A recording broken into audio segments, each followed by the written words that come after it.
Hello बच्चों, मैं सुनील पाठक आप सभी का आपके YouTube channel math with Sunil में स्वागत करता हूं। आज हम आपके कक्षा 10 के अध्याय 1 के सभी क्वेश्चंस को सॉल्व करेंगे जो आपकी परीक्षा की दृष्टि से बहुत ही इंपॉर्टेंट क्वेश्चंस हैं। और आप ये मान के चलिए कि आपने इस वीडियो को अगर पूरा का पूरा देख लिया तो एक पार्ट से जितने भी क्वेश्चंस आने वाले हैं आपके एग्जाम में, इससे बाहर कोई भी क्वेश्चन नहीं आएगा। 100% जो मैं आज पढ़ाऊंगा आपके बोर्ड पेपर में, इससे बाहर कोई भी क्वेश्चंस नहीं आएगा, ये आप मान के चलिए। तो ध्यान से आप आज हमारे वीडियोस को पूरा का पूरा देखिए और हमारे साथ आप सभी चीजों को फॉलो करिए और उसे सॉल्व करने की कोशिश भी करिए। तो चलिए शुरू करते हैं। देखिए, पहले अध्याय में हमें सिर्फ दो ही चीजों को पढ़नी है। पहला क्या है? पहला टॉपिक है आपका अंकगणित की आधारभूत प्रमेय। दूसरा टॉपिक क्या है आपका? अपरिमेय संख्याओं का पुनः भ्रमण। दो चीजें हैं और इन दो चीजों में ही आपको पढ़ना है। करीबन 4 टाइप के क्वेश्चंस हैं जिनको आपको सॉल्व करना है और 4 टाइप के क्वेश्चन अगर आपने सॉल्व कर लिया तो आपके एग्जाम में ये मान के चलिए कि आपके इस चैप्टर से, पहली मैं बात बता दूं कि आपके इस चैप्टर से कितने नंबर के क्वेश्चंस एग्जाम में आएंगे। देखिए, 6 नंबर के क्वेश्चंस आपके इस पार्ट से बनेंगे, जिसमें से आप ये मान के चलिए कि 2 नंबर का आपका क्या रहेगा? ऑब्जेक्टिव रहेगा और 4 नंबर के आपके प्रश्न बनेंगे। 2 नंबर का ऑब्जेक्टिव और 4 नंबर के आपके प्रश्न। और ये जो 4 नंबर का प्रश्न बनेगा उसमें 2 नंबर और 2 नंबर में डिवाइड किया जाएगा। ऐसा मान के चलिए कि 2 नंबर और 2 नंबर के क्वेश्चंस 2 आपके आएंगे, जो छोटे छोटे क्वेश्चंस आएंगे, बहुत बड़े क्वेश्चंस नहीं आएंगे। तो मैं आपको बताऊंगा किस तरीके के क्वेश्चंस आएंगे और कौन से क्वेश्चंस क्या होंगे, इंपॉर्टेंट क्वेश्चन होंगे। तो ध्यान दीजिएगा, इस चैप्टर से सिर्फ आपके 6 नंबर के प्रश्न आएंगे, जो 2 ऑब्जेक्टिव होंगे और 4 नंबर के प्रश्न आएंगे। 4 नंबर में 2-2 नंबर के 2 क्वेश्चंस आएंगे। और ध्यान से देखिएगा कि किस टाइप के क्वेश्चंस आएंगे। ज्यादा तरीके नहीं है, सिर्फ 2 ही तरीके हैं और 2 ही टॉपिक हैं आपके। एक अंकगणित की आधारभूत प्रमेय और दूसरा है अपरिमेय संख्याओं का पुनः भ्रमण। तो ज्यादा टाइम ना वेस्ट करते हुए हम स्टार्ट करते हैं अपने टॉपिक, पहले टॉपिक को, अंकगणित की आधारभूत प्रमेय। चलिए स्टार्ट करते हैं। पहला टॉपिक क्या है? अंकगणित की आधारभूत प्रमेय। देखिए, अंकगणित की आधारभूत प्रमेय क्या होती है, पहले ये हम समझते हैं। प्रत्येक भाज्य संख्याओं को अभाज्य संख्याओं के गुणनफल के रूप में व्यक्त किया जा सकता है। तो देखिए, भाज्य संख्या क्या होती है ये समझते हैं, भाज्य अभाज्य संख्याएं क्या होती हैं ये समझते हैं, फिर उसके बाद आगे प्रमेय के पे बात करेंगे कि प्रमेय क्या होती है। देखिए क्या लिखा गया, भाज्य संख्या और अभाज्य संख्या। तो अभाज्य संख्या क्या होती है ये समझ लेते हैं, फिर उसके बाद भाज्य संख्या क्या होती है ये समझ लेते हैं। देखिए, अभाज्य संख्याएं क्या होती हैं? ऐसी संख्याएं जो स्वयं और एक के अलावा, स्वयं का मतलब खुद, अगर कोई संख्या की बात हो रही है वो खुद, और उसके अलावा कोई अगर किसी और संख्या से वो विभाजित हो तो केवल 1 से। जैसे कहां से स्टार्ट होती हैं? 2 एक ऐसी अभाज्य संख्या है जो सबसे छोटी अभाज्य संख्या है और यह क्या होती है? एक सम संख्या भी होती है।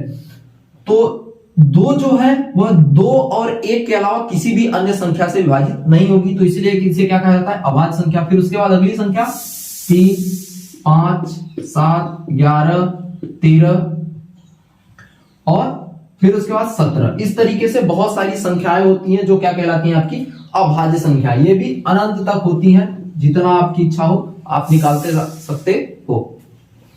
अगली क्या है भाज्य संख्या आपकी? भाज्य संख्या क्या होगी? ऐसी संख्याएं जो स्वयं और 1 के अलावा, जैसे ये कैसे केवल विभाजित होता है? स्वयं और 1, इन 2 संख्याओं से ही क्या होता है? अभाज्य संख्या विभाजित होती है, लेकिन अन्य किसी भी संख्या से विभाजित नहीं होती। लेकिन भाज्य जो है वह स्वयं से तो विभाजित होती ही है, 1 से भी विभाजित होती है और अन्य किसी दूसरी संख्या से भी विभाजित हो जाती है। जैसे वह किसी भी संख्या से हो सकती है, 2, 3, 5, 7 किसी से भी हो सकती है। तो यहाँ पे भाज्य संख्याओं का जो उदाहरण होता है वो क्या होता है? 4। सबसे छोटी भाज्य संख्या क्या होती है आपकी? 4, फिर उसके बाद 6, फिर 8, 9, उसके बाद आपका होता है 10, 12। इस तरीके से अनंत तक संख्याएं बढ़ती जाती हैं। तो भाज्य संख्याओं का उदाहरण क्या होगा आपका? 4, 6, 8, 9, 10, 12। इस तरीके से ये कहां तक जाएंगी? अनंत तक जाएंगी। ठीक है, अब हम चलते हैं अपनी प्रमेय पर। प्रमेय क्या कह रहा है? प्रत्येक भाज्य संख्याओं को, ये जो भाज्य संख्याएं दी गई हैं सभी भाज्य संख्याओं को अभाज्य संख्याओं के गुणनफल के रूप में व्यक्त किया जा सकता है। जैसे क्या दिया गया है, 4 दिया गया है, तो हम क्या कर सकते हैं, 4 को अभाज्य संख्याओं के गुणनफल के रूप में व्यक्त कर सकते हैं। कोई भी अभाज्य संख्या हो सकती है, ऐसी ये नहीं है कि हम 2, 3 या 5 के किसी भी अभाज्य संख्या के, लेकिन जब यह गुणनफल के रूप में होगा तो केवल अभाज्य संख्याओं के गुणनफल के रूप में ही हो सकता है। जैसे हम क्या लिख सकते हैं, 2 गुणे 2, हम इसको केवल और केवल अभाज्य गुणनखंडों के रूप में भी व्यक्त कर सकते हैं। ठीक है, तो ये हमने क्या लिखा, 2 गुणे 2। फिर उसके बाद अगर मैं अगली संख्या की बात करूं, अगली भाज्य संख्या क्या है आपकी 6, तो मैं क्या लिखूंगा इसको, 2 गुणे 3 लिख सकता हूं। तो ये भी क्या है, 2 गुणे 3 भी क्या है, यहां पर 2 भी एक अभाज्य संख्या है और 3 भी क्या आपकी अभाज्य संख्या है। तो 6 को भी हम क्या कर सकते हैं, अभाज्य संख्याओं के गुणनफल के रूप में व्यक्त कर सकते हैं। अगली भाज्य संख्या क्या है आपकी 8, तो अगर मैं आप 8 को लिखने जाऊं तो 2 गुणे 2 गुणे 2 क्या लिख सकते हैं, 2 गुणे 2 गुणे 2, तो ये 8 क्या है, 8 भी आपका अभाज्य संख्याओं के गुणनफल के रूप में क्या हो गया है, व्यक्त हो गया है। अगर मैं 9 की बात करूं तो मैं 9 को 3 गुणे 3 लिख सकता हूं, 10 को लिख सकता हूं 2 गुणे 5 लिख सकता हूं, 12 को क्या लिख सकता हूं, 2 गुणे 2 गुणे 3। तो ये सभी क्या है, एक अभाज्य संख्याओं के गुणनफल के रूप में व्यक्त की जा सकती हैं। यही आपकी इस प्रमेय में बताया गया है। क्या बोला गया है, प्रत्येक भाज्य संख्याओं को अभाज्य संख्याओं के गुणनफल के रूप में व्यक्त किया जा सकता है, जैसा कि आपको यहां पर देखने को मिल रहा है। अब आगे देखिए क्या बोला गया, गुणनखंडन। गुणनखंडन, ये जो गुणनखंडन आए हुए हैं, जो गुणनखंडन है अभाज्य संख्याओं के आने वाले क्रम के बिना अद्वितीय होता है। कहने का मतलब क्या होता है, जितनी भी भाज्य संख्याएं होंगी, जितनी भी भाज्य संख्याएं होंगी उनमें क्या होगा, उनका जो गुणनखंडन होगा, जैसे ये गुणनखंडन आया है, जैसे इसका क्या है 2 गुणे 5, तो अब हम क्या लिखेंगे, इसमें 2 और 5 के अलावा, जैसे 10 की बात करूं तो 10 में 2 और 5 के अलावा कोई भी दूसरी अभाज्य संख्या नहीं हो सकती। हम इसको 5 गुणे 2 भी लिख सकते हैं, लेकिन इसके अलावा कोई दूसरी संख्या नहीं हो सकती, 5 और 2 ही होगी। तो यह क्या हो गया, इसका एक अद्वितीय के बिना, आने वाले क्रम के बिना अद्वितीय होता है, मतलब इन क्रमों के अलावा, इन संख्याओं के अलावा कोई दूसरी संख्या आपकी नहीं आ सकती है। ये हो गया आपका अंकगणित की आधारभूत प्रमेय। अब इसका क्या होता है, यहां पर हम ये समझेंगे कि अंकगणित की आधारभूत प्रमेय का उपयोग कहां पर होगा। देखिए, अंकगणित की आधारभूत प्रमेय का उपयोग हम बेसिकली करते हैं आपकी एलसीएम और एचसीएफ ज्ञात करने के लिए इनका उपयोग किया जाता है, जिसके लिए इस प्रमेय को आपके पाठ में दिया गया है। तो अब हम इसकी सहायता से आपके एलसीएम और एचसीएफ को समझते हैं। तो चलिए स्टार्ट करते हैं अगली चीज। चलिए हम स्टार्ट करते हैं एचसीएफ और एलसीएम को अंकगणित की आधारभूत प्रमेय की सहायता से किस तरीके से हल किया जाएगा। पहला क्या टॉपिक है आपका, एचसीएफ। एचसीएफ क्या होता है, संख्याओं में प्रत्येक उभयनिष्ठ अभाज्य गुणनखंडों की सबसे छोटी घात का गुणनफल होता है। इसको हम एक उदाहरण से समझने की कोशिश करते हैं। देखिए हमारे पास क्या है, अगर 2 संख्याएं हैं, कौन कौन सी, एक 12 और एक हमारे पास है 18। इन दोनों संख्याओं का क्या करना है, हमें एचसीएफ ज्ञात करना है। तो सबसे पहले क्या करना पड़ेगा, हमें 12 का अभाज्य गुणनखंड निकालना पड़ेगा। तो 12 का अभाज्य गुणनखंड निकालने के लिए हम क्या करेंगे, गुणनखंड विधि की सहायता लेंगे। इसमें से हमें क्या करना है, 12 को केवल और केवल अभाज्य संख्याओं से ही विभाजित करना है। तो क्या देखेंगे 2 कितना, 2 से जाएगा कितनी बार आएगा 6। अब हमें तब तक 2 से विभाजित करना है जब तक 2 से ये क्या होगा, सारी संख्याएं, जब तक संख्या क्या होगी 2 से कटती जाएगी तब तक हमें 2 से क्या करना है, भाग देना है। तो 2 से अभी 12 कट गया था, 6 भी 2 से कटेगा तो काट देंगे, कितना आएगा 3। अब 3 2 से नहीं कटेगा तो हमें अगली अभाज्य संख्या की तरफ जाना है। अगली अभाज्य संख्या क्या होती है आपकी, 3 होती है। तो 3 से काटेंगे और ये क्या हो जाएगा आपका, कट जाएगा। तो इसके 12 के अभाज्य गुणनखंड कौन कौन से आए, 2 2 और 3। तो इसको हम किस तरीके से लिख सकते हैं, 2 गुणे 2 गुणे 3, इस तरीके से लिख सकते हैं। और 1 को भी लिखना जरूरी है, क्योंकि एचसीएफ में क्या होता है, कभी कभी 2 संख्याओं का एचसीएफ कितना आता है, 1 आता है। वो हम आपको बताएंगे आगे कि किस तरीके से होता है, लेकिन अभी ये ध्यान दीजिए कि 1 को भी लिखना जरूरी है। अब अगली संख्या क्या है आपकी 18। तो हमें क्या करना है, 18 का क्या निकालना है, गुणनखंड निकालना है। चलिए निकालते हैं, गुणनखंड नहीं अभाज्य गुणनखंड निकालना है। तो चलिए निकालते हैं, क्या होगा पहले 2 से काटेंगे तो कितना आएगा 9, और फिर 9 2 से तो कटेगा नहीं, तो अगली संख्या कौन सी अभाज्य संख्या होती है 3, तो 3 से काटेंगे 3, और 3 फिर होगा, ये कितना आएगा 1। तो हम 18 को किस तरीके से लिख सकते हैं 2 गुणे 3 गुणे 3 गुणे 1। ध्यान रखना है कि 1 को भी लिखना जरूरी है। तो अब हम इसको 2 की घात 12 वाले पे चलते हैं। इसको हम किस तरीके से लिख सकते हैं, 2 की घात कितनी बार 2 आया है 2, तो हमने लिख दिया 2 की घात 2। फिर 3 को क्या लिखेंगे 3 की घात 1 गुणे 1 की घात 1। और अगली संख्या क्या आपकी, अगला ये वाला 18 का गुणनखंडों को हम किस तरीके से लिखेंगे 2 की घात 1, 2 एक बार आया तो उसकी घात 1 गुणे 3 कितनी बार आया है 2 बार आया है गुणे 1 की घात 1। अब इनका HCF क्या बोला गया है वो समझते हैं। किसका निकालना है 12 और 18 का, ठीक है। तो कितना होगा ये देखते हैं। देखिए क्या बोला गया है कि अभाज्य गुणनखंड में क्या होना चाहिए, प्रत्येक अभाज्य गुणनखंड का क्या होना चाहिए उभयनिष्ठ, दोनों में संख्याओं में प्रत्येक उभयनिष्ठ अभाज्य गुणनखंड दोनों में होना चाहिए। उभयनिष्ठ का मतलब क्या होता है कॉमन, दोनों में होना चाहिए। देखिए यहां पर 2, यहां पर भी 2, दोनों संख्याओं में 2 उपस्थित है, तो हम क्या लिख लेंगे 2 लिख लेंगे। अब गुणे अगली संख्या देखते हैं, कोई और संख्या मिल रही है दोनों में, बिल्कुल 3 यहां पर भी मिल रहा है और 3 यहां पर भी मिल रहा है, तो 3 को भी हम लिखेंगे। फिर उसके बाद अगली संख्या क्या है आपकी 1, तो 1 को भी लिखना है। जितनी भी संख्याएं रहेंगी, जितनी भी अभाज्य संख्याएं रहेंगी, सभी अभाज्य संख्याओं को लिखना है।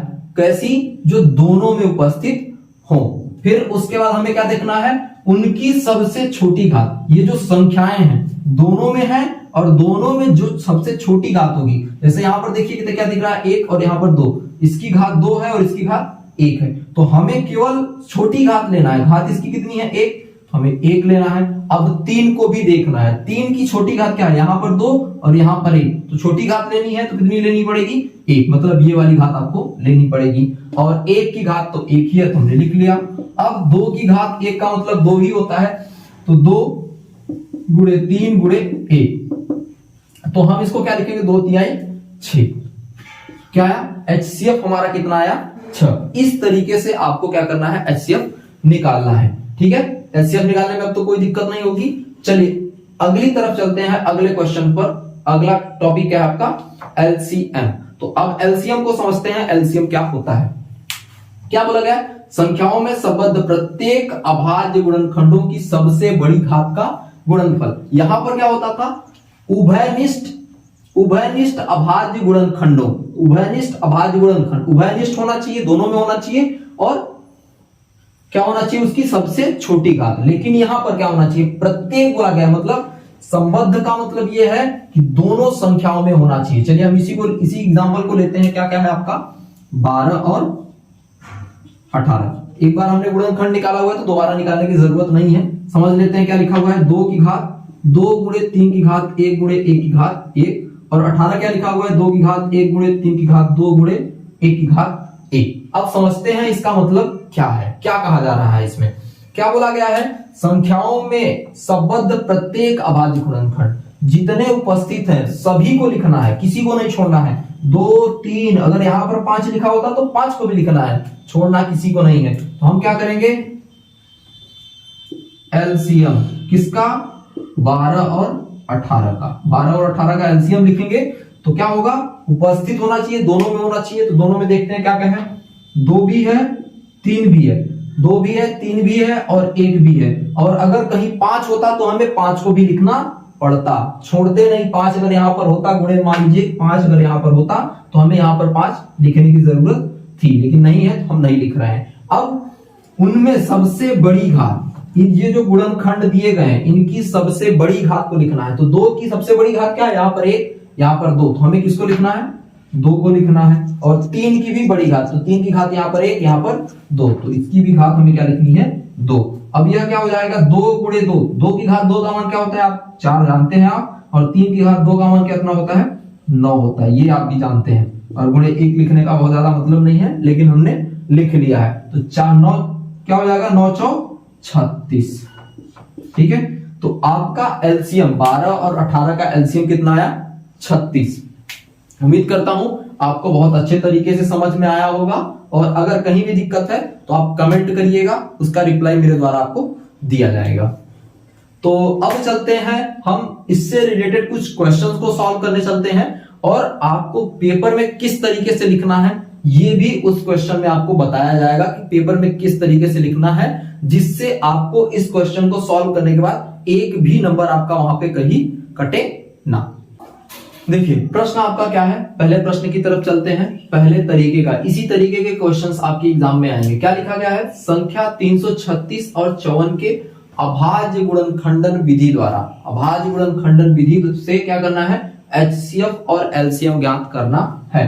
देखिए बहुत ही इजी क्वेश्चन है, ठीक है। ये इस टाइप के क्वेश्चंस आपके परीक्षा में 2 नंबर के क्वेश्चंस आएंगे, ठीक है। तो ध्यान से देखिएगा, जिस तरीके से सॉल्व कराया जा रहा है उसी तरीके से आप क्वेश्चन को सॉल्व करने की कोशिश करिएगा, जिससे आपको आपके पेपर में पूरे के पूरे नंबर इसके मिले। एक भी नंबर आपका कटना नहीं चाहिए पेपर में। ये आपको क्या करना है, अपना अभी से मोटिव बना के चलना है कि आप जो पेपर में लिख के आ रहे हैं तो उसका एक भी नंबर नहीं कटे। उसके लिए मैं आपको जिस तरीके से बता रहा हूं उसी तरीके को फॉलो करिए। उस तरीके से लिखेंगे तो पेपर में आपका कोई भी एक नंबर भी काट नहीं सकता है। चलिए स्टार्ट करते हैं। क्या लिखा गया है, 336 के हल हम सबसे पहले लिखेंगे। हल 336 के अभाज्य गुणनखंड,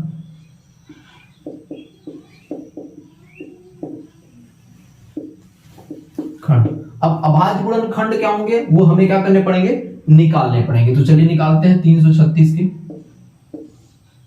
चलो 336 सबसे छोटी संख्या से कौन अभाज्य संख्या होती है, सबसे छोटी अभाज्य संख्या से कटेगी।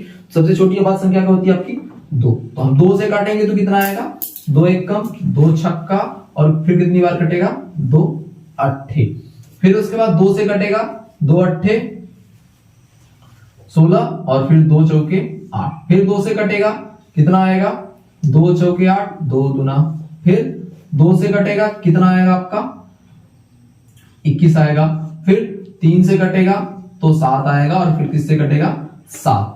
तो 336 के अभाज्य गुणनखंड क्या हुए आपके, 2 गुणे 2 गुणे 2 गुणे 2 गुणे 3 गुणे 7 गुणे 1। 1 को लिखना जरूरी है क्योंकि एचसीएफ में कभी कभी 1 भी आता है।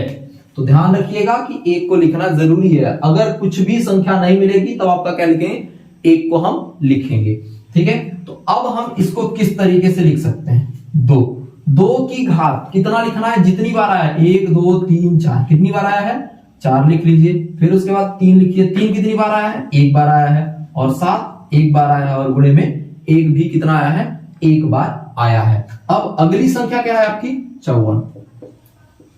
54 के अभाज्य गुणनखंड। 54 के अभाज्य गुणनखंड क्या होंगे वो हम निकालते हैं। क्या क्या आएंगे, 54 लिखिए। फिर सबसे छोटी संख्या अभाज्य संख्या 2 से काटेंगे तो कितना आएगा आपका 27। फिर किससे कटेगा, ये 3 से कटेगा, कितना आएगा 9। फिर 3 से कटेगा तो कितना आएगा 3। फिर 3 से कटेगा तो 1 आएगा आपका। चलिए हम लिखते हैं कितना आएगा। इसको किस तरीके से लिख सकते हैं, अभाज्य गुणनखंडन में 2 गुणे 3 गुणे 3 गुणे 3 गुणे 1। अब हम इसको क्या लिखेंगे, 2 की घात 1। 2 1 बार आया है तो 2 की घात 1 गुणे 3 की घात 3 कितनी बार आया, 1 2 3, 3 बार आया तो 3 गुणे 1 की घात 1। अब यह कितना हो जाएगा, इसको हमने इस तरीके से लिख लिया। क्या किया हमने, सभी को 336 और 54 को अभाज्य गुणनखंड विधि की सहायता से हमने क्या किया है, अभाज्य गुणनखंड की विधि की सहायता से लिख लिया हुआ है। अब इसे इसका क्या ज्ञात करना है आपको, पहले एलसीएम ज्ञात करना है, एचसीएफ ज्ञात करना है। तो सबसे पहले हम क्या करते हैं, एचसीएफ ज्ञात करते हैं और उसके बाद एलसीएम ज्ञात करते हैं, ठीक है। तो एचसीएफ किसका किसका एचसीएफ हम निकाल रहे हैं, 336 और 54 का। तो इसको कोष्टक में लिखिए जिससे ये पता चले कि आप किसके एचसीएफ की बात कर रहे हैं, ठीक है। तो देखिए एचसीएफ के लिए हमने क्या बताया था, प्रत्येक उभयनिष्ठ क्या होना चाहिए, उभयनिष्ठ दोनों में होना चाहिए। तो ऐसी कौन सी संख्या है जो दोनों में उपलब्ध है, यहाँ पर 2 है, यहाँ पर भी 2 है, यहाँ पर 3 है, यहाँ पर भी 3 है। हम इसको लिखेंगे, क्या आएगा यहाँ पर आपका 2 गुणे 3 गुणे 1 आ गया। अब हम क्या करेंगे, यहाँ पर इनकी घात देखेंगे। क्या बोला गया, प्रत्येक उभयनिष्ठ गुणनखंड अभाज्य गुणनखंड की सबसे छोटी घात। तो छोटी घात देखना है क्या, इसकी 2 की क्या घात है, 1 है तो 1 लिखेंगे, और 3 की क्या घात है, सबसे छोटी घात ऊपर है 1 तो 1 लिखेंगे, और 1 की तो 1 ही है। तो इसका HCF क्या हो जाएगा आपका 2 गुणे 3 बराबर 6। ये क्या हो गया आपका HCF हो गया किसका, 336 और 54 का। ठीक है, तो आपको अब इसके नीचे ही लिखना है। ठीक है, मेरे पास जगह कम है इसलिए मैं थोड़ी सी इधर लिखने की कोशिश कर रहा हूं। ये आपका कहां रहेगा, इसके नीचे ही रहेगा। हमें क्या निकालना है अब, एलसीएम। एलसीएम किसका किसका एलसीएम निकालना है, ये बताइए किसका किसका निकाल रहे हैं, 336 और 54 का। तो विधिवत लिखिए 336 और 54 का क्या कर रहे हैं आप, एचसीएफ निकाल रहे हैं। अब एचसीएफ होता क्या है, क्या होता है, सॉरी एलसीएम क्या होता है, 336 और 54 का हमें क्या निकालना है, एलसीएम। तो संबद्ध प्रत्येक उभयनिष्ठ अभाज्य गुणनखंड, मतलब जितने भी गुणनखंड हैं, ठीक है, अभाज्य गुणनखंड जितने भी हैं उन सभी को लिखना है। तो देखिए क्या क्या है, 2 है, 3 है, 7 है, तो सबको लिखिए, 2 को भी लिखिए, 3 को भी लिखिए, 7 को भी लिखिए और 1 को भी लिखिए। जितने भी हैं सबको लिख डालिए, किसी को छोड़ना नहीं है। ठीक है, अब उन सभी को देखना है कि उनकी सबसे बड़ी घात को लिखना है। सबसे बड़ी घात 2 की यहाँ पर 1 है, यहाँ पर 4 है, तो हमें क्या लिखना पड़ेगा, 4 लिखना पड़ेगा। फिर 3 की यहाँ पर 1, यहाँ पर कितनी है, 3, तो 3 लिखना पड़ेगा। फिर उसके बाद 7 की देखनी पड़ेगी, तो 7 क्या है, यहाँ पर 1, यहाँ पर तो है ही नहीं, तो 7 की घात 1 और यह क्या हो जाएगा 1। अब हम इसको कैसे लिखेंगे, क्या होगा, 2 की घात 4 का मान कितना होता है, 2 दूना 4 दूना 8 दूना 16, तो हम यहाँ पे लिखेंगे 16 गुणे 3 की घात 3 का मान कितना होता है, 3 तिकाई 9 त्रिक 27, तो हम क्या लिखेंगे 27 गुणे 7 ही रहेगा, और 1 की घात का मतलब 1, तो लिख देते हैं, कोई दिक्कत नहीं होता। ठीक है, अब क्या होगा, 16 में हम क्या करेंगे, 7 का गुणा करेंगे। तो 16 में 7 का गुणा करेंगे तो कितना आएगा, 16 में 7 का गुणा करें, चलिए करते हैं 16 का पहाड़ा, 16 सत्ते, चलिए कर लेते हैं। 16 में 7 छांग 42 के 2 हाथ लगे 1, और 7 छांग 42 हाथ लगे 4, और फिर हो गया 7 एकम 7 4 11, 112। फिर उसका क्या किस में गुणा करना पड़ेगा, 27 का। चलिए करते हैं, कितना आएगा, 112 में 27 का गुणा, तो 7 गुना 14 4 हाथ लगे 1, 7 एकम 7 और 1 8, 7 एकम 7, 2 दूना 4, 2 एकम 2 और 2 एकम 2, तो 4 8 4 12 के 2 हाथ लगे 1 और 27 और 7 2 9 और 1 10 और 3, कितना आया आपका 3024। कितना आंसर है आपका 3024। तो इस तरीके से आपका क्या ज्ञात हो गया, एचसीएफ ज्ञात हो गया, एलसीएम ज्ञात हो गया, और इस तरीके को आपको इसी तरीके से इस क्वेश्चन को सॉल्व करना है आपके एग्जाम पेपर में। पहले आप क्या करिए, उनका अभाज्य गुणनखंड निकालिए। ठीक है, आप चाहें तो इसको रफ कार्य में भी कर सकते हैं, कोई दिक्कत नहीं है, और आप अगर चाहते हैं, ठीक है, अपनी कॉपी में, तो इसको साइड में भी लिख देंगे तो कोई दिक्कत नहीं होगी। फिर उसके बाद दोनों का अभाज्य गुणनखंड निकालिए, उसके बाद एचसीएफ निकालिए, और उसके नीचे क्या निकालिए, एलसीएम निकाल दीजिए, और इस तरीके से आप सॉल्व करिए। आपको एग्जामिनर पूरा का पूरा नंबर देगा। 2 नंबर का क्वेश्चन है, 2 नंबर का पूरा नंबर आपको मिलेगा, और इससे क्या होता है, आपकी कॉपी भी और अच्छे से दिखेगी। ठीक है, तो अब हम चलते हैं कुछ आगे क्वेश्चन पे बात करते हैं।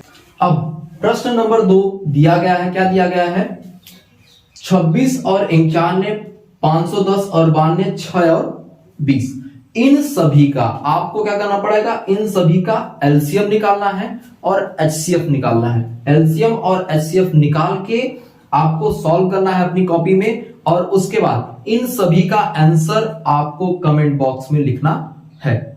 ठीक है, इन सभी का आंसर आपको कमेंट बॉक्स में लिखना है, और इसे सॉल्व भी करना है आपको, जिससे आपकी प्रैक्टिस हुई रहे। आप क्या करोगे, आपका लिखने का तरीका पूरा का पूरा फॉलो करिएगा, उसी तरीके से पूरा का पूरा लिखना है, और इन सभी के क्या करने हैं, आपको आंसर कमेंट बॉक्स में लिखने हैं।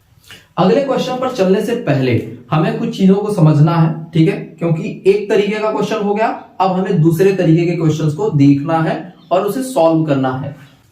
अगले क्वेश्चन पर चलने से पहले हमें इस सूत्र के बारे में समझना पड़ेगा, क्योंकि अगले क्वेश्चन में इसी सूत्र की जरूरत पड़ेगी। देखिए क्या बोला गया है, किन्हीं दो पूर्णांकों a और b के लिए हमारे पास कोई भी दो संख्याएं दी गई हैं, उन्हें उन दो संख्याओं के लिए जो उनका HCF होता है और LCM, जो उनका HCF और LCM निकलेगा, उनका गुणनफल उन संख्याओं के गुणनफल के क्या होता है, बराबर होता है। जैसे अगर मैं किसी की बात करूं, किसी संख्या का मान लो HCF कितना आया, 1 आया, और उनका LCM जो है क्या है, 143 है, तो संख्याएं क्या होगी, संख्याओं का गुणनफल भी क्या होगा, 11 गुणे 13। हमारे पास अगर दो संख्याएं कौन कौन सी हैं, 11 और 13, इन दोनों संख्याओं का क्या HCF कितना आएगा, 1, और LCM कितना आएगा, 143। तो जो इनका गुणनफल होगा, HCF और LCM का जो गुणनफल होगा, इन दोनों संख्याओं के गुणनफल के बराबर होगा। देख लेते हैं, यह कितना आएगा, 143,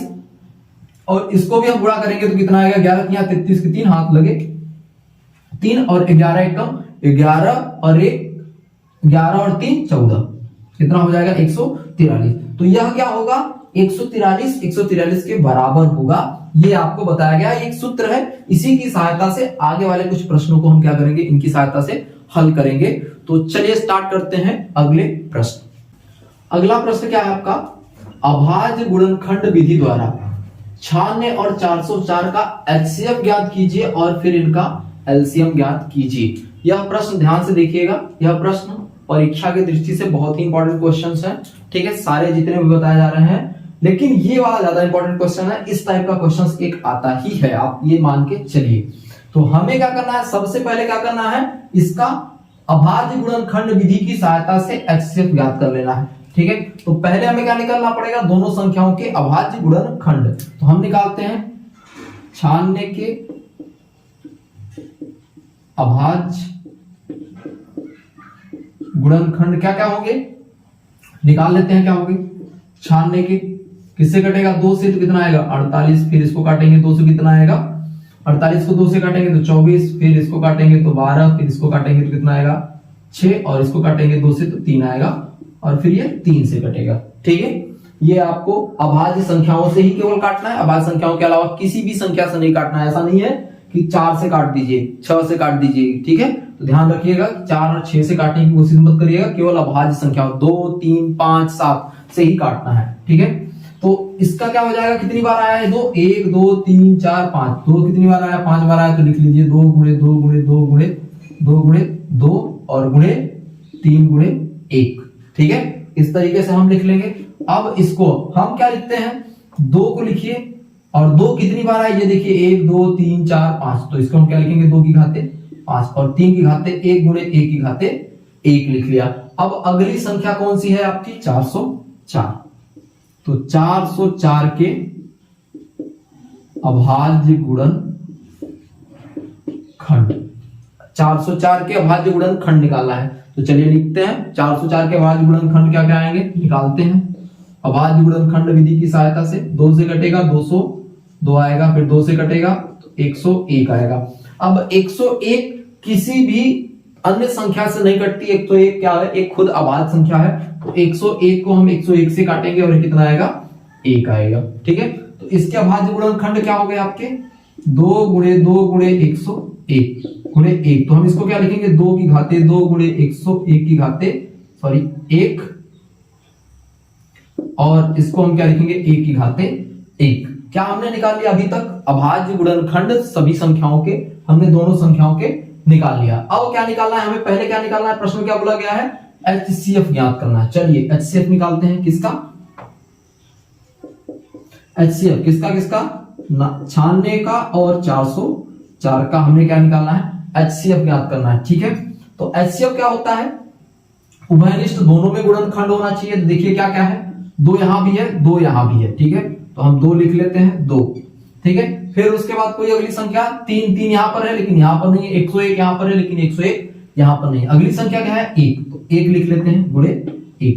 अब इनकी सबसे छोटी घात, 2 की घात यहाँ पर 5 है और यहाँ पर 2 है, तो हमें छोटी घात लिखनी है। कहने का मतलब 2 लिखना है और इसकी घात कितनी हो जाएगी 1। तो हम इसको क्या लिखेंगे, 2 की घात 2 का मतलब होता है 2 गुणे 2 और इसको हम क्या लिखेंगे 4। तो इसका HCF क्या आ गया आपका 4 आ गया। ठीक है, HCF कितना है आपका 4 आ गया। अब हमें क्या करना है, इसका एलसीएम ज्ञात करना है। लेकिन एलसीएम ज्ञात कैसे करना है ये ध्यान से देखिएगा।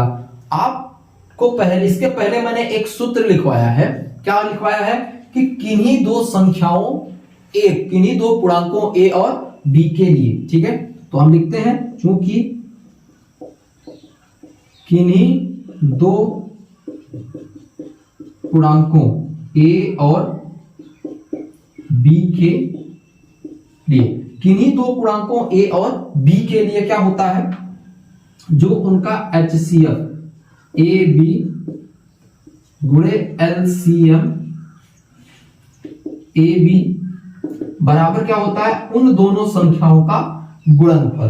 क्या होता है, उन दोनों संख्याओं का गुणनफल। HCF गुणे LCM, उन दोनों संख्याओं का HCF निकालना है, दोनों संख्याओं का LCM निकालना है और फिर दोनों संख्याओं का गुणनफल क्या होता है, इन दोनों के HCF और LCM के गुणनफल के बराबर होता है। हमें क्या मिल गया है, HCF मिल गया है। HCF किसका किसका, अब हम सूत्र में A और B की जगह पे संख्याओं को लिखेंगे। तो HCF 96 और 404 गुणे LCM 96 और 404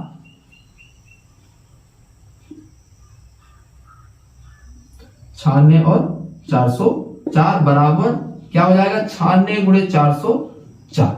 ठीक है, इस तरीके से आपको लिखना है। ठीक है, अब क्या करना है, हमने HCF 96 और 404 का देखिए यहां पर हमने क्या किया है, निकाला है। यहां पर आया कितना आया है 4, तो हम उसकी जगह पे क्या लिख देंगे 4 लिख देंगे। चलिए लिखते हैं, कितना आएगा 4 गुणे LCM किसका 96 और 404 का बराबर 96 गुणे 404।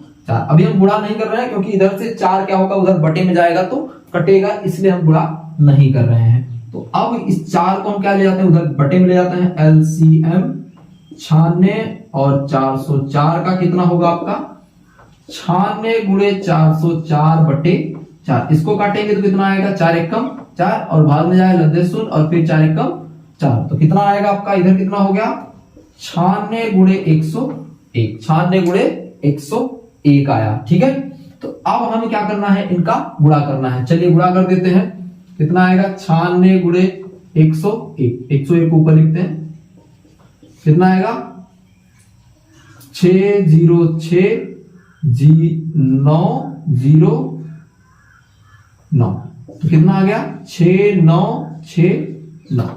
ठीक है, तो कितना आंसर आपका आया 96 और 96, 9696 का आपका LCM निकल के आया। ठीक है, ये आपका हो गया HCF और ये क्या हो गया आपका LCM।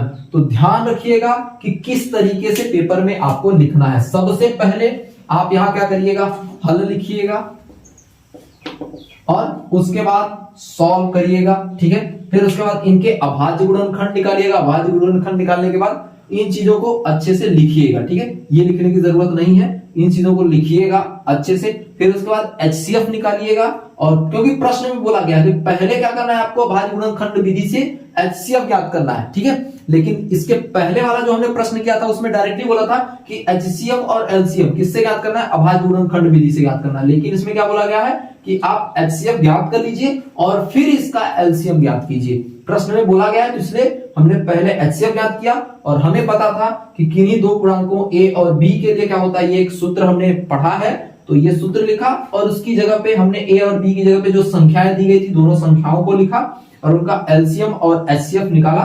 तो हमें क्या निकल गया, यहां से LCM कितना हमारा निकल के आया 9696 आपका क्या निकल के आया, LCM निकल के आया। ठीक है, तो इस क्वेश्चन को इसी तरीके से लिखना है, इसको लिखना है और ये जो लिखा गया है यह इसके आपके इस क्वेश्चन के नीचे होगा। मेरे पास जगह नहीं थी इसलिए मैंने इसको इधर लिखा, पर आप लोग ध्यान रखिएगा कि इसको इसके नीचे ही लिखना है। ठीक है, तो इस तरीके का एक क्वेश्चन हुआ। 2 तरीके के हमने क्वेश्चंस देख लिए आपके बुक्स के। ठीक है, पहले चैप्टर के। अब चलते हैं हम कुछ अगले क्वेश्चंस के बारे में समझने के लिए।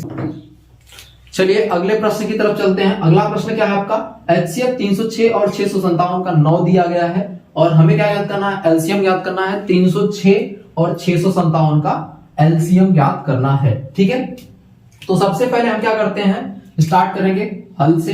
ठीक है, और हम लिखेंगे कि चूंकि क्या होता है आपको पता है, चूंकि किन्हीं दो पूर्णांकों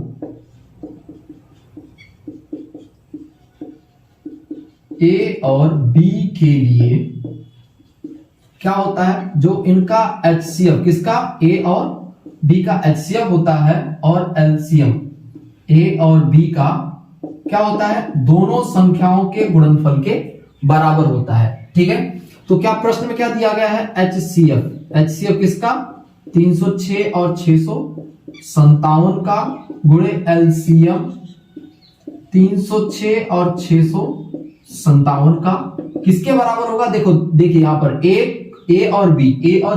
ठीक है, संख्या यहां कोष्टक में लिखी गई है, तो आप क्या करोगे, इन संख्याओं को ए और बी की जगह पे रख लोगे। तो 306 गुणे 657। ठीक है, एचसीएफ कितना दिया गया है, इसका 9 दिया गया है। यहां क्या करना है आपको, एलसीएम याद करना है 306 और 657 का। ठीक है, तो 306 गुणे 657।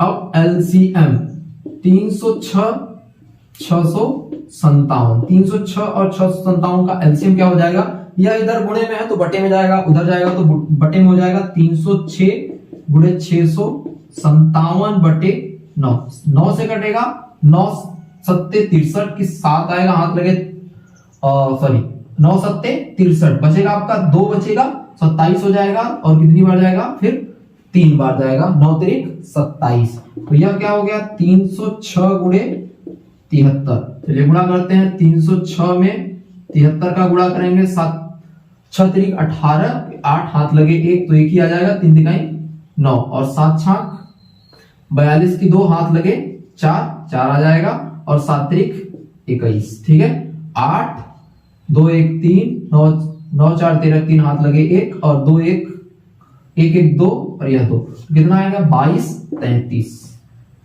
22,338। 22,338 क्या आपका निकल गया एलसीएम, तो आप लिख दीजिएगा। अतः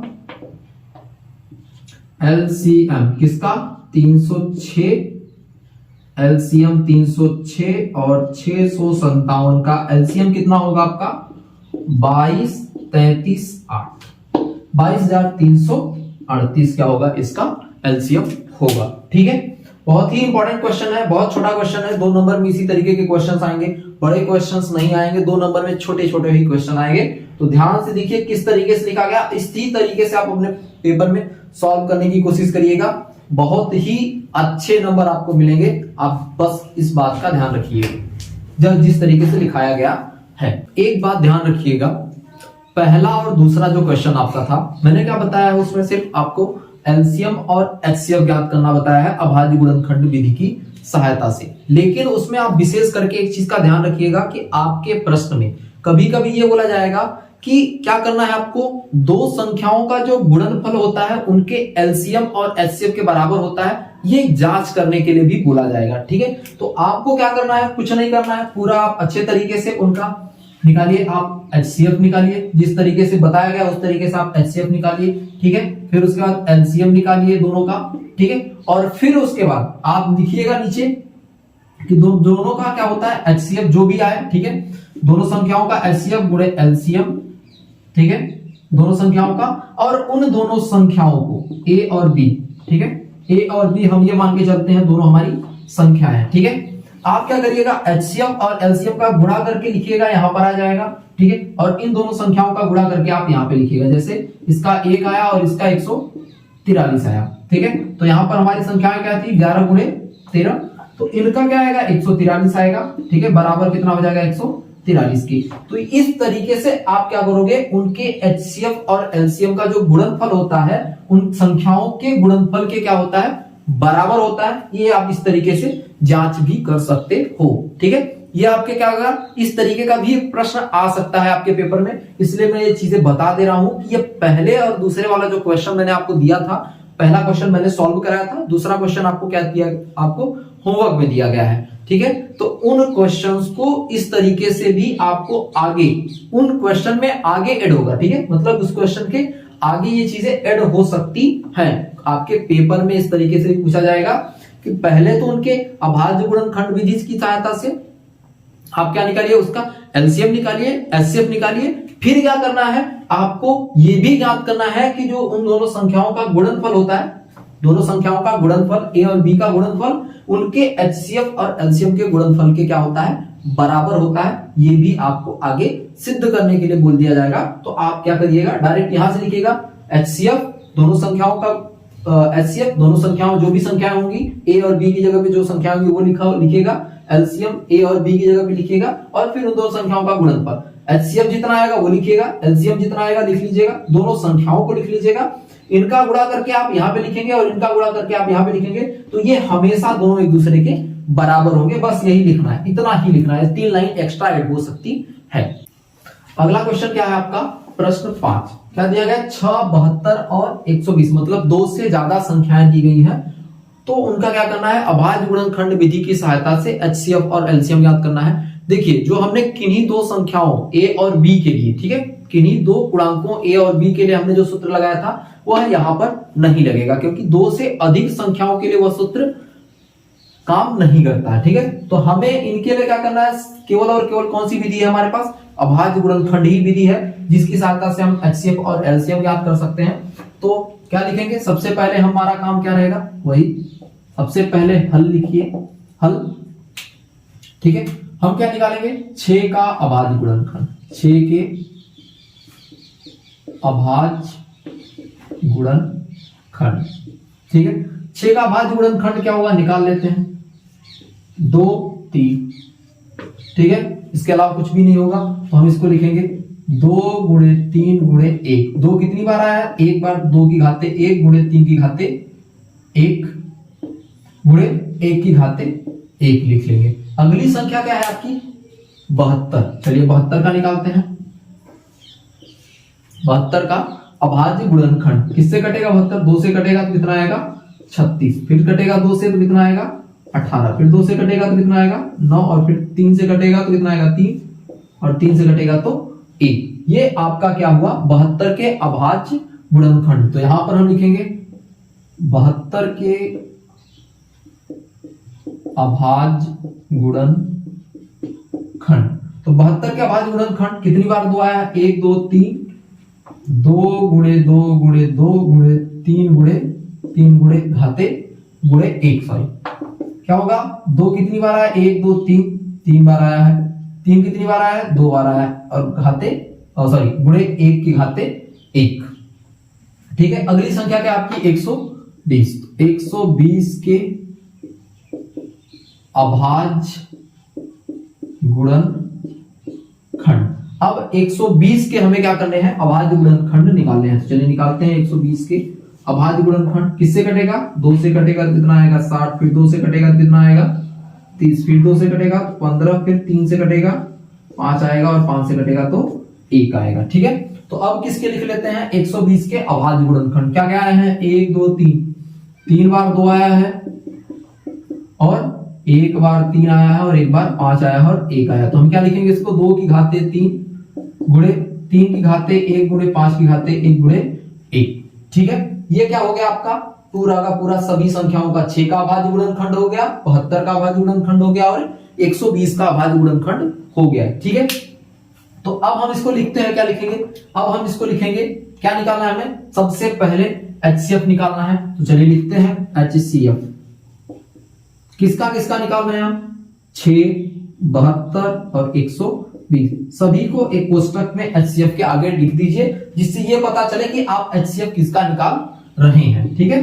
तो जब एचसीएफ हम किसका किसका निकाल रहे हैं, 6, 72 और 120 का, तो हमें यह ध्यान रखना है कि उभयनिष्ठ, ठीक है।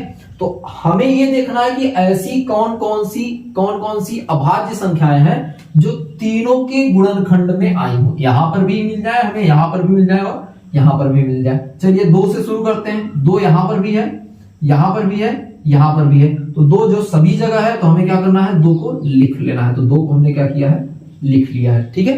अब अगली संख्या पर चलते हैं। अगली संख्या क्या है आपकी, यहाँ पर 3 है। 3 यहाँ पर है, यहाँ पर है, यहाँ पर भी है, तो 3 को भी हम लिख सकते हैं क्योंकि 3 दोनों जगह है। अब हमें क्या देखना है, अगली संख्या। क्या अगली कोई ऐसी संख्या है जो सभी के गुणनखंड में हो? हाँ बिल्कुल, क्या है, 1 है, उसके अलावा कुछ नहीं है। तो हम क्या करेंगे, 1 को भी लिख लेंगे। क्या उसके अलावा कुछ भी था? अगर यहाँ पर मैं बात करूं, 5 यहाँ पर है लेकिन यहाँ पर भी नहीं है और यहाँ पर भी नहीं है, तो 5 को हम नहीं लिख सकते। ठीक है, अब इनकी देखना है हमें घात। हमें इनकी कैसी घात चाहिए? इनकी सबसे छोटी घात चाहिए। क्यों? क्योंकि हम क्या निकालना है, एचसीएफ। एचसीएफ में सबसे छोटी घात को महत्व दिया जाता है। तो सबसे छोटी घात हमें क्या करना है, लिखना है। 2 की सबसे छोटी घात, यहाँ पर 3 है, यहाँ पर भी 3 है, लेकिन यहाँ पर क्या है, 1। तो हमें कौन सी घात लिखनी है, 1 लिखना है। फिर उसके बाद अगली संख्या क्या है, 3। तो 3 की घात यहाँ पर 1 है, यहाँ पर 2 है, यहाँ पर 1 है, तो 1 से छोटी घात तो होगी नहीं, तो हम क्या लिखेंगे, 1, और 1 की घात हमेशा क्या है, 1 है। तो हम इसको क्या लिखेंगे, 2 गुणे 3 गुणे 1, तो क्या हो जाएगा, 2 तिहाई 6। तो कहने का मतलब क्या हो गया, इन सभी संख्याओं का हमने एचसीएफ कितना निकाला, 6। अब किसकी बारी है, एलसीएम की बारी है। तो चलिए एलसीएम निकालते हैं।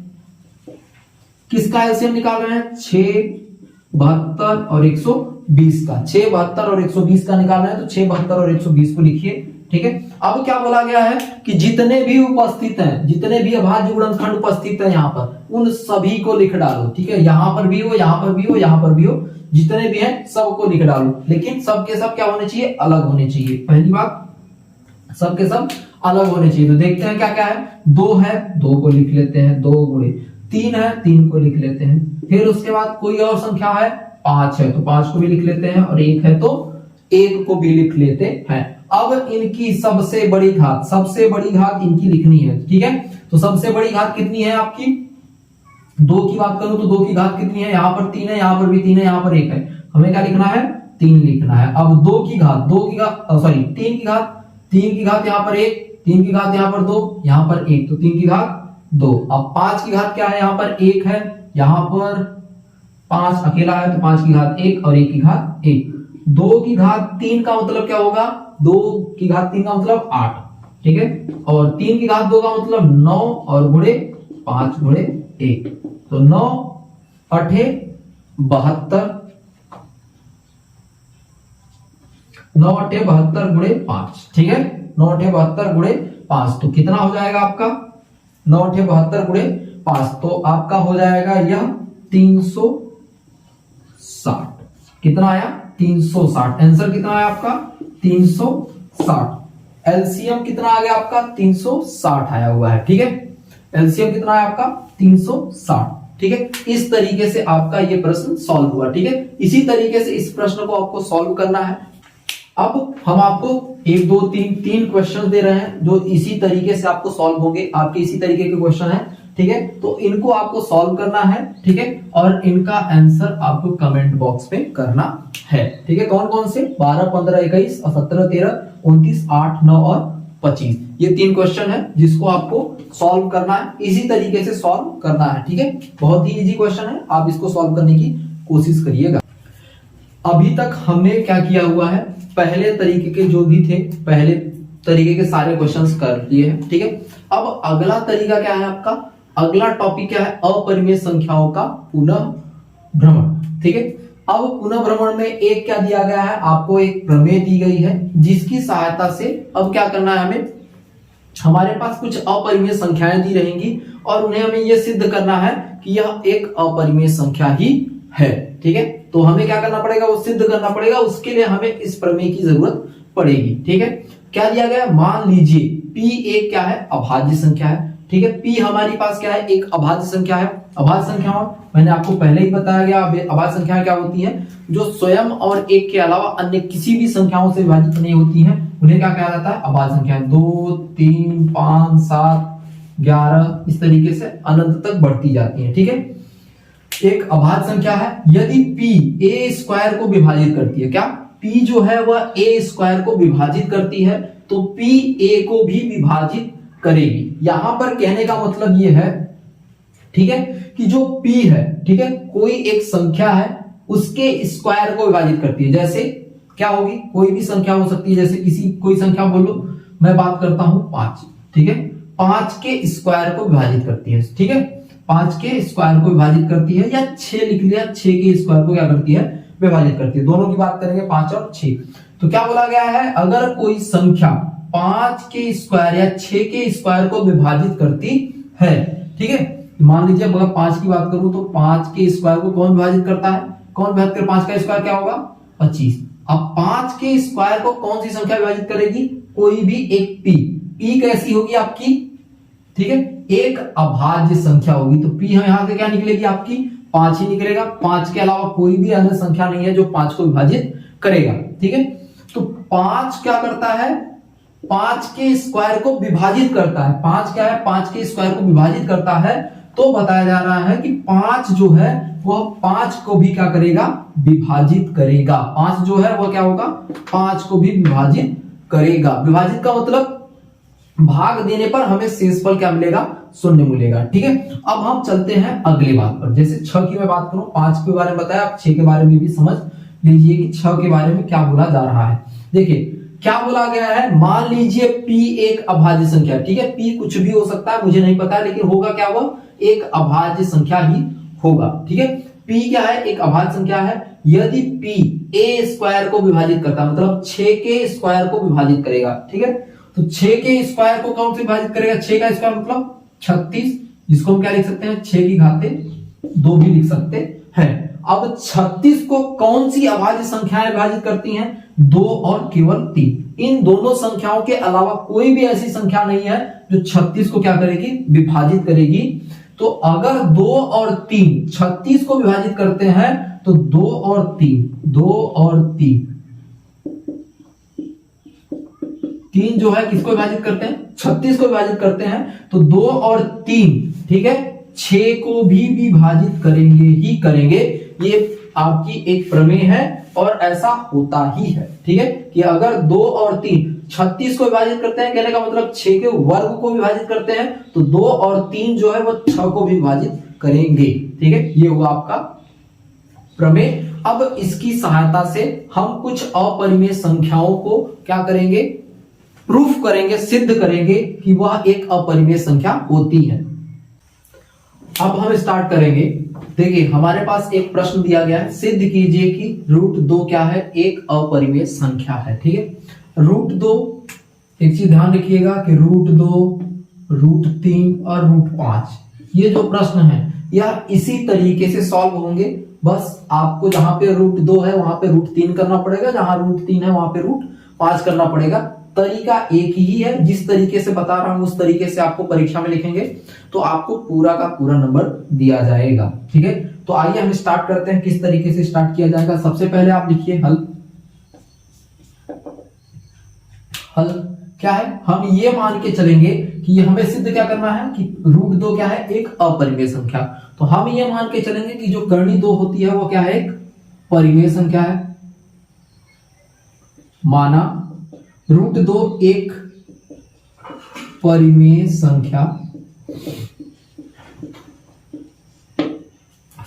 है, ठीक है। अब परिमेय संख्या क्या होती है, ऐसी संख्याएं जिन्हें हम p/q के रूप में लिख सकते हैं। किस तरीके के, p/q के रूप में लिख सकते हैं। और p और q क्या होना चाहिए, आपका पूर्णांक होना चाहिए, और q बराबर ना हो किसके, 0 की। तो वह क्या कहलाती है, आपकी परिमेय संख्या कहलाती है। तो यहां से हमारा √2 क्या हो जाएगा, √2 बराबर हो जाएगा p/q के रूप में, और यहां पर क्या हो जाएगा आपका p और q पूर्णांक। यहां पर क्या है, p और q पूर्णांक है और q बराबर नहीं है किसके, आपके 0 की, ठीक है। अब हम आगे चलेंगे। हम ऐसा मान लेते हैं कि p और q, ठीक है, p और q में क्या है, अभी कोई भी अभाज्य गुणनखंड है, ठीक है। जैसे मैं ये मान के चलता हूं कि p और q में क्या है, कोई भी उभयनिष्ठ गुणनखंड है, ठीक है। अभी भी उभयनिष्ठ गुणनखंड यहाँ पर मौजूद। कहने का मतलब जैसे हमारे पास p दिया गया है, जैसे 6 दिया गया है और 18 दिया गया है, तो इन दोनों में अभी क्या है, उभयनिष्ठ गुणनखंड मौजूद है। क्या, 2 की बात करूं, 2, 3 और 1, इसका क्या हो जाएगा गुणनखंड, और 18 में हो जाएगा 2 × 3 × 3 गुणे 1, ठीक है। तो इनमें 2 और 2, 3 और 3 दोनों में उपस्थित है। तो अभी यह क्या है, जो P बटे Q है कुछ इस तरीके के रूप का है, हम ये मान के चलते हैं, ठीक है। तो हमें अब इसको किस तरीके का बनाना है, इस तरीके का बनाना है कि इनमें कोई भी उभयनिष्ठ गुणनखंड ना हो। तो यदि हम ये मान के चलते हैं कि यदि P और Q का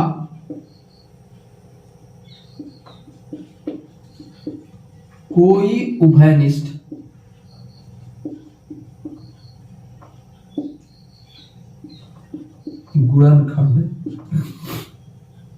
गुणनखंड है, तब हम क्या लिख देते हैं, इसको कर्णी 2 बराबर A बटे B के रूप में लिख सकते हैं, जहां पर क्या हो जाएगा, A B परस्पर सहभाज्य है।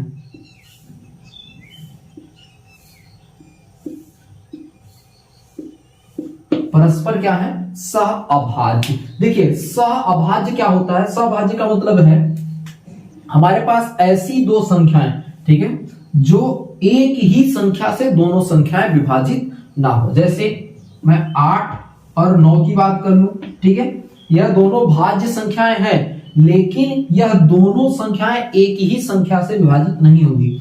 अगर मैं 8 बटे 9 लिख दूं तो यह दोनों क्या हो जाएगा, परस्पर सहअभाज्य संख्याएं हैं, जो एक ही संख्या से दोनों विभाजित नहीं होती, ठीक है। इसका मतलब यह है कि यह अपने एक न्यूनतम रूप में लिखा गया है, अब इससे छोटा इसको रूप में बना के नहीं लिखा जा सकता है। तो हमने क्या किया, P और Q को क्या किया गया है, A बटे B के रूप में लिख दिया है। यहां से हम A बराबर ऐसा लिख सकते हैं, कर्णी 2 और B, कर्णी 2 क्या लिख सकते हैं, B, ठीक है। B यहां पे गुणे में आ गया और A बराबर क्या हो गया, ये, ठीक है। अब हम क्या करेंगे, दोनों पक्षों का वर्ग करने पर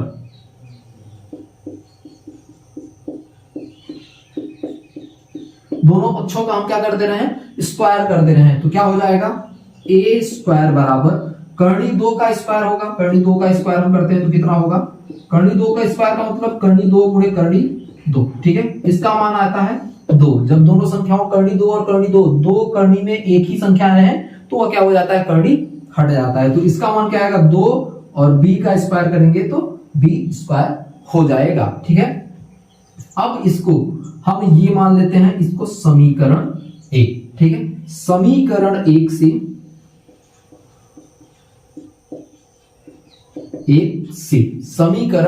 1 से क्या होगा, देखिए जो 2 है, ठीक है। अब हमें क्या करना पड़ेगा, जो इसके पहले मैंने क्या बताया था, एक प्रमेय आपको बताई थी, ठीक है, उसी प्रमेय की सहायता से अब आगे होगा, ठीक है। जो 2 है वह क्या है, 2 क्या है, A स्क्वायर का एक गुणनखंड है, ठीक है। A स्क्वायर का एक गुणनखंड है। कहने का मतलब A स्क्वायर में अगर हम कुछ गुणा कर दे रहे हैं तो वह क्या होता है, A स्क्वायर क्या होता है, A स्क्वायर में अगर हम कुछ गुणा कर दें, सॉरी A स्क्वायर में नहीं, B स्क्वायर में हम कुछ गुणा कर दें, क्या B स्क्वायर में 2 का गुणा कर दें तो वह किसके बराबर हो जाता है, A के बराबर हो जाता है। कहने का मतलब जो 2 है वह A स्क्वायर का एक गुणनखंड है, ठीक है। तो क्या हो जाएगा, 2A का भी क्या होगा, एक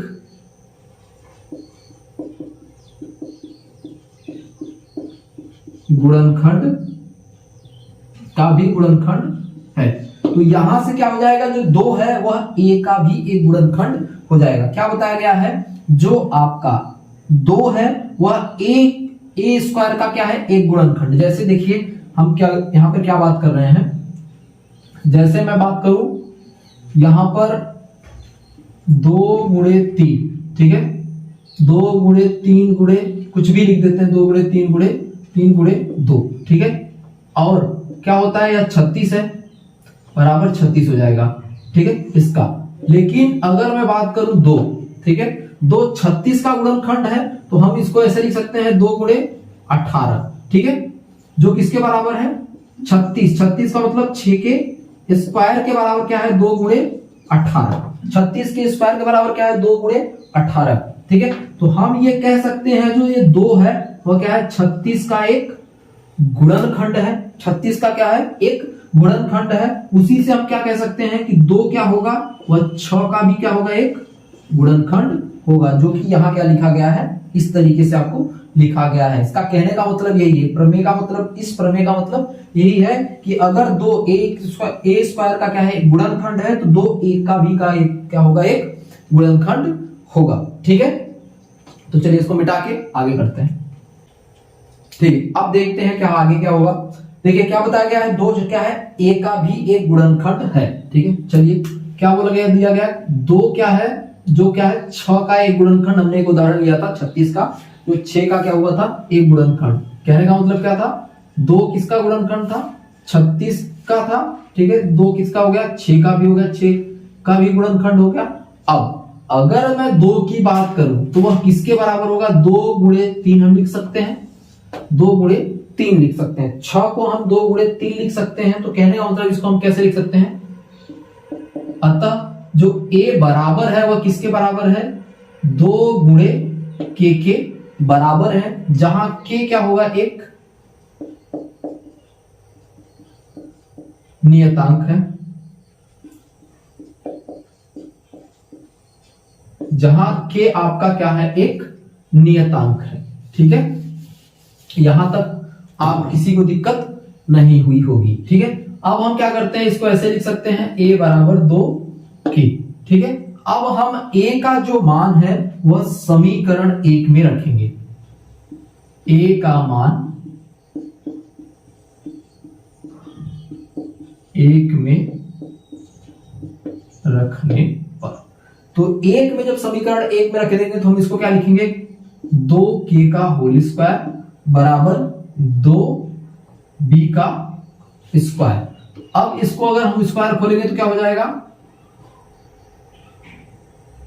2 गुणे 2 गुणे k का स्क्वायर बराबर 2b का स्क्वायर। तो इधर से ये कैंसिल हो जाएगा। कहने का मतलब b स्क्वायर बराबर क्या हो जाएगा, 2k का स्क्वायर, 2k का स्क्वायर हो गया। ठीक है, इसको भी एक समीकरण मान लेते हैं, समीकरण 2। ठीक है, अब हम यहां लिखेंगे समीकरण 2 से। ठीक है, देखिए सेम उसी तरीके से है, जैसे 2 क्या था, a स्क्वायर का गुणनखंड हुआ था, उसी तरीके से यहां पर भी 2 क्या होगा, b स्क्वायर का एक गुणनखंड है। 2 क्या है, b स्क्वायर का भी एक गुणनखंड है। तो क्या होगा, तब b2 क्या होगा, b का भी एक गुणनखंड है, एक गुणनखंड है। ठीक है, अब यहां पर ध्यान दीजिए, हमने क्या बताया था, यहां पर हमने बताया था जो a और b है वह क्या है, परस्पर सह अभाज्य है। क्या है, परस्पर सहभाज्य। परस्पर सहभाज्य का मतलब कि 2a और b का कोई भी उभयनिष्ठ गुणनखंड नहीं है। लेकिन आप यहां पर ध्यान दीजिए, मैं क्या बता रहा हूं, क्या हमने बता दिया कि जो 2 है वह a का भी गुणनखंड है और 2 क्या है, b का भी गुणनखंड है। कहने का मतलब अभी तक हम क्या बता के आ रहे हैं कि a और b क्या है, परस्पर दोनों सहभाज्य हैं। उनमें कोई भी ऐसी संख्या नहीं है कि ऐसी कोई सेम संख्या से दोनों क्या होंगे, a और b नहीं कटने वाले हैं। लेकिन जब हमने उसको सॉल्व किया तो हमें क्या मिल रहा है, a जो 2 है वो क्या है, a का भी गुणनखंड है और 2 क्या है, b का भी गुणनखंड है। ठीक है, तो अब इसको आगे क्या लिखेंगे, इधर देखिए, चूंकि क्या होगा, यहां पर देखिए स्पष्ट दिख रहा है, आपको स्पष्ट तरीके से दिख रहा है, तो हम लिखेंगे स्पष्ट है कि 2 क्या है, a और b का उभयनिष्ठ गुणनखंड है। 2 क्या हो रहा है, a और b का उभयनिष्ठ गुणनखंड। देखिए 2 यहां भी है, यहां भी है, और a b का क्या हो रहा है, उभयनिष्ठ गुणनखंड है। ठीक है, जो कि हमने जो यहां पर माना था उसके हिसाब से क्या है, एक विरोधाभास स्थिति, उसका जस्ट अपोजिट। मतलब हमने यहां पर कुछ कहा उसका जस्ट उल्टा हमने क्या किया है, मान आ रहा है, उसका जस्ट उल्टा मान आ रहा है, तो हम क्या लिखेंगे, स्पष्ट है कि दो ए और बी का क्या है, उभयनिष्ठ गुणनखंड है। दो क्या है, ए और बी का उभयनिष्ठ गुणनखंड है। इसलिए क्या हो रहा है, यहां पर स्पष्ट है कि दो ए और बी का क्या है, उभयनिष्ठ गुणनखंड है। ठीक है, इसलिए क्या हो रहा है, एक विरोधाभास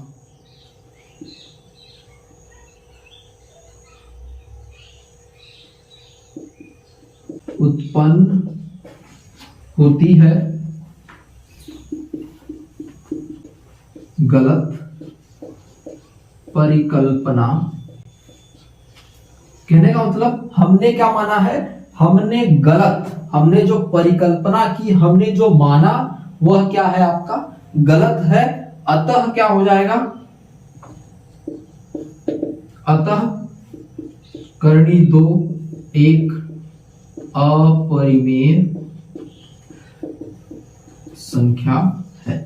ठीक है, इस तरीके से आपको विधिवत लिखना है। ठीक है, आप इसका एक स्क्रीनशॉट ले लीजिए। ठीक है, और लिखने का तरीका एग्जाम में बिल्कुल यही रखिएगा, जिससे आपको पूरे के पूरे मार्क्स इस क्वेश्चन के मिले। ठीक है, यह क्वेश्चन बहुत ही अच्छा क्वेश्चन है और इस टाइप का ये मान के चलिए ही कि एक क्वेश्चन आपके एग्जाम में आएगा। एक क्वेश्चन एचसीएफ और एलसीएम के तरीके का आएगा और दूसरा क्वेश्चन आप यही मान के चलिए कि यही आएगा, क्योंकि दो ही तरीके तो आपके इस अध्याय में है। ठीक है, अब एक चीज विशेष करके ध्यान दीजिएगा, आगे कैसे करनी 3 और करनी 5 को किस तरीके से आपको हल करना है। ठीक है, ज्यादा कुछ नहीं करना है, जहां पर करनी 5 करनी 2 है वहां पर आपको करनी 3 और करनी 5 रख देना है। ठीक है, यहां तक कोई दिक्कत नहीं होगी। जब हम स्क्वायर करेंगे, जब 2 का स्क्वायर करनी 3 का स्क्वायर करेंगे तो कितना आ जाएगा, 3 आ जाएगा। और यहां पर क्या होगा, 3 ए स्क्वायर का क्या हो जाएगा, गुणनखंड हो जाएगा, और 3 क्या होगा, ए का भी गुणनखंड होगा। उसी तरीके से यहां भी आएगा और 3 इसका भी बी स्क्वायर का भी गुणनखंड होगा और बी का भी गुणनखंड होगा। फिर उसी तरीके से स्पष्ट है कि 3 क्या हो जाएगा, ए और बी का उभयनिष्ठ गुणनखंड है, इसलिए एक विरोधाभास स्थिति उत्पन्न होगी। और जब विरोधाभास स्थिति उत्पन्न होगी तो हमारी परिकल्पना क्या है, गलत है। ठीक है, तो इस तरीके से आपको क्या करना है, इस प्रश्न को हल करना है। ठीक है, तरीका सेम टू सेम रखिएगा क्योंकि बहुत ही इंपॉर्टेंट क्वेश्चंस है। ठीक है, अब हम चलते हैं, एक तरीका और बचा हुआ है जो बहुत ही छोटा है और उसको बस थोड़ा सा देखिए और उसको सॉल्व करने की कोशिश बताते हैं किस तरीके से होगा और फिर वो खत्म करते हैं इस चैप्टर को। ठीक है, चलिए हम अगले क्वेश्चन की तरफ चलते हैं। लास्ट क्वेश्चन है इस चैप्टर का जो इस तरीके के क्वेश्चंस हैं। ठीक है, मैंने सारे तरीके के सारे क्वेश्चंस आपको बता दिए गए हैं जो आपके परीक्षा में आने वाले हैं। ठीक है, सारे इंपॉर्टेंट क्वेश्चंस को आपको सॉल्व कराया गया है। तो अब हम चलते हैं, लास्ट क्वेश्चन क्या दिया गया है, सिद्ध कीजिए कि 5 माइनस करनी 3 एक अपरिमेय संख्या है। ठीक है, ध्यान से देखिएगा किस तरीके से इसको करना है। हमारा काम रहेगा सेम उसी तरीके से हम करेंगे, इसको मान लेंगे, माना 5 माइनस √3 एक परिमेय संख्या है, ये मान के चलेंगे कि यह क्या है, परिमेय संख्या है।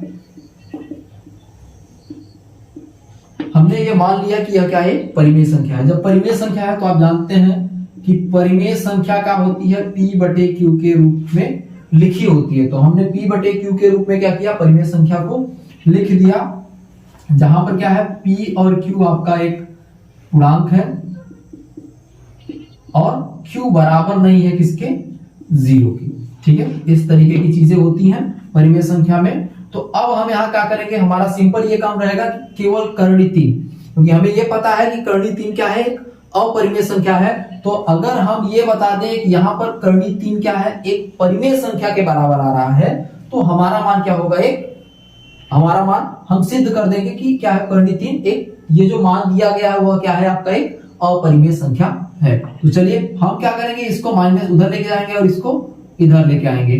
तो माइनस क्या हो जाएगा, 5 माइनस P/Q बराबर करनी 3, 5 माइनस P/Q क्या हो जाएगा बराबर करणी 3। हमने क्या किया, उसको उधर लेके गए हैं और इसको इधर, तो यह जाएगा उधर जाएगा तो धनात्मक, इधर आएगा तो यह क्या हो जाएगा ऋणात्मक। ठीक है, अब इन दोनों का एलसीएम लेंगे पी क्यू और ए का, तो क्या हो जाएगा एलसीएम क्यू आएगा और यह क्या चला जाएगा वहां पे गुणे में चला जाएगा, एलसीएम क्यू आया और 5 के साथ क्यू का गुणा हुआ माइनस पी बराबर √3 करणी 3। अब परिमेय संख्या में अगर हम परिमेय संख्या को माइनस करते हैं तो एक परिमेय संख्या ही आपको क्या मिलती है, आंसर मिलती है। ठीक है, या आप ये कह दीजिए कि एक पूर्णांक में एक पूर्णांक माइनस करेंगे पूर्णांक को तो हर समय उसका मान क्या आता है, पूर्णांक आता है, और बटे में भी क्या आपका एक पूर्णांक है। ठीक है, बराबर √3 करणी 3। ठीक है, अब यहां पर एक चीज ध्यान देखिए, पूर्णांक बटे पूर्णांक मतलब P बटे Q के रूप में, कहने का मतलब जो करणी 3 है हम उसको ये बता रहे हैं कि वह क्या है, एक परिमेय संख्या है। ठीक है, तो इसलिए स्पष्ट है कि यहां से क्या स्पष्ट है कि करणी 3 क्या है, एक परिमेय संख्या है। करणी 3 क्या है, एक परिमेय संख्या है। लेकिन आप ये जानते हैं कि करणी 3 क्या है, एक अपरिमेय संख्या होती है। ठीक है, तो यहां पर क्या हो रहा है, एक विरोधाभास स्थिति उत्पन्न हो रही है। तो क्या हो रहा है, एक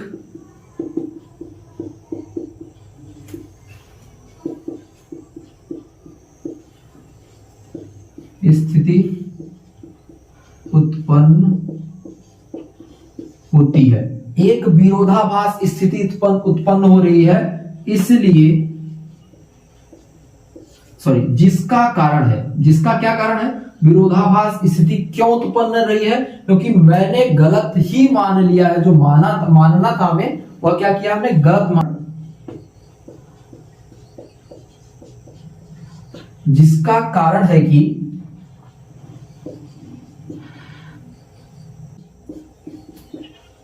गलत परिकल्पना है, जिसका कारण क्या है, हमारी गलत परिकल्पना है। अतः 5 माइनस करणी 3 क्या है, एक अपरिमेय संख्या है। ठीक है, हमने क्या किया, यह एक सिद्ध कर दिया कि 5 माइनस √3 क्या है, एक अपरिमेय संख्या है। ठीक है, इस तरीके से आपके जो इस तरीके के सारे जितने भी क्वेश्चन होंगे उन्हें आपको क्या करना है, सॉल्व करना है। देखिए क्या करना पड़ेगा, कुछ भी नहीं चेंज करना है, सेम इसी तरीके से करना है। मान लेते हैं कि अगर एक क्वेश्चन आपका ऐसा रहा, ठीक है, 1/√2।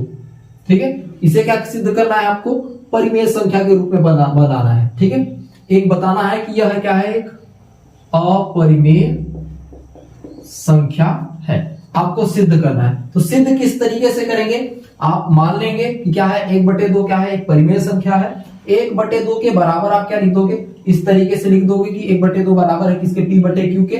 यहां तक तो सेम यही प्रोसेस रहेगी। अब इसके नीचे हम क्या करेंगे, 1/2 क्या होगा, 1/2 बराबर हो जाएगा किसके, P बटे Q के रूप में। 1/2 बराबर हो जाएगा किसके, P बटे Q के रूप में। तो हमें सिर्फ क्या चाहिए, करणी 2 के बराबर। तो हम क्या करेंगे, ऊपर आएगा आपका Q और नीचे आ जाएगा आपका P, और ये वाला कहां चला जाएगा, यहां पर चला जाएगा, तो बराबर करणी 2। ठीक है, अब P बटे Q और ये भी पूर्णांक आपका, ये भी पूर्णांक। ठीक है, बराबर करणी 2। अब जो करणी 2 क्या होता है आपका, एक अपरिमेय संख्या होता है। तो आप फिर से वहां पे लिख देंगे, स्पष्ट है कि करणी 2 क्या है, करणी 2 क्या हो जाएगी, एक परिमेय संख्या। तो जब करणी 2 को आप एक परिमेय संख्या बोल दोगे तब क्या होगी, एक विरोधाभास स्थिति उत्पन्न हो जाएगी। क्यों, क्योंकि करणी 2 और करणी 3 आप जानते हैं कि क्या होता है, एक परिमेय संख्या होता है। तो इस टाइप के जितने भी क्वेश्चन होंगे उनको इसी तरीके से सॉल्व करना है। बहुत छोटा तरीका है और इस तरीके से भी क्वेश्चन आ सकते हैं आपके पेपर में। ठीक है, तो अभी तक आपके जितने भी क्वेश्चंस थे आपके अध्याय 1 से, उन सभी क्वेश्चंस को मैंने समझाया है। ठीक है, बहुत ही अच्छे तरीके से समझाया है, और आपके पेपर में जो क्वेश्चंस आएंगे, ठीक है, इसी तरीके से आएंगे और आपको इसी तरीके से सॉल्व भी करना है, जिससे आपको उस क्वेश्चन का सही मूल्यांकन हो और आपको सही सही उसका नंबर मिले। ठीक है, इस अध्याय के, ठीक है, ऑब्जेक्टिव जितने भी हैं वो आपको मैंने एक दूसरे वीडियो में सॉल्व कराया है। ठीक है, तो आप उस वीडियो पर डिस्क्रिप्शन में लिंक होगी उसकी, तो आप उस लिंक पर जाकर उसे देख लीजिएगा, जिससे आपके ऑब्जेक्टिव भी क्लियर रहे और एक पहले अध्याय से जितने भी क्वेश्चन बने, चाहे वो ऑब्जेक्टिव बने चाहे वो आपके मेन क्वेश्चन बने, वो आपको बहुत ही अच्छे तरीके से आने चाहिए, क्योंकि मैंने आपको बहुत ही अच्छे तरीके से उसको सॉल्व कराया है और समझाया है। ठीक है, कोई भी ऐसा क्वेश्चन नहीं है जो क्वेश्चन आपके अध्याय 1 से छूट गया है। एक दो क्वेश्चंस रह गए हैं जो कि इंपॉर्टेंट टाइप के क्वेश्चंस नहीं है, उन्हें नहीं बताया गया है। ठीक है, लेकिन मैक्सिमम क्वेश्चंस को यहाँ पे आपको कवर कराया गया है केवल और केवल एक छोटे से इस वीडियो में। ठीक है, इस वीडियो के माध्यम से आप क्या करिए, अपने फ्रेंड को शेयर करिए और बाकी चीजों को, हमारे चैनल को सब्सक्राइब करिए, क्योंकि आगे आपको अगले अध्याय, आने वाले अध्यायों को, अध्याय 2, अध्याय 3, अध्याय 4 सभी अध्यायों के एक शॉर्ट वीडियो मिलेंगे। वन शॉट में एक ही वीडियोस में पूरे चैप्टर को कवर कराया जाएगा। उसके ऑब्जेक्टिव भी आपको मिलेंगे, कौन कौन से ऑब्जेक्टिव हैं, कौन से इंपॉर्टेंट ऑब्जेक्टिव हैं, किस तरीके के आपके एग्जाम में क्वेश्चन बनेंगे, वो सारी चीजें यहाँ पर बताई जाएंगी और सॉल्व कराई जाएंगी। ठीक है, तो इसी के साथ चलते हैं। धन्यवाद।